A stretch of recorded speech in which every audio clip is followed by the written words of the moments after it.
The woman slipped off her pants, and Jack froze at the sight. It wasn't until Lucy snapped him back to reality that he shook it off, dug into his bag, and pulled out a first aid kit. He quickly wrapped her wounds. But the small act drew the kidnapper's attention. Within seconds, a hail of bullets shredded the trees around them. Jack grabbed Lucy by the arm and pulled her to run. But it was clear the kidnappers weren't letting them go so easily. Lucy, still without time to put her pants back on, had no choice but to follow Jack as they ducked and weaved through the gunfire. By the time the gunmen moved in closer, the two had already vanished into the woods. As they searched, Jack suddenly burst out from the trees. Take the shot!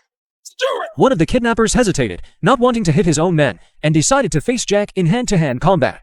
Big mistake. Against a former scout like Jack, they were hopeless. In a single round, Jack sent two of them straight to the grave. After clearing out the cannon fodder, Jack and Lucy pressed on, desperate to find a way out. They stumbled onto a railway track, and soon enough, a train approached. Jack flagged it down, and to his surprise, Get up into the back, sweetie. when Jack and Lucy woke up, they were tied to wooden boards. Mike wasn't a friend at all. He was working with the kidnappers. Their target wasn't the two of them, it was the stash of gold. Mike tried to pressure Lucy into revealing the treasure's location, but she only scoffed and clamped her mouth shut. Enraged, Mike pulled out an array of torture tools and turned his attention to Jack, hoping to break him instead. But Jack had already slipped his restraints. The moment Mike let his guard down, Jack struck, flooring him with a heavy blow. Once Mike was out cold, Jack rushed to free Lucy. Just then, more kidnappers came to check on the noise. Jack scrambled to untie her as footsteps approached.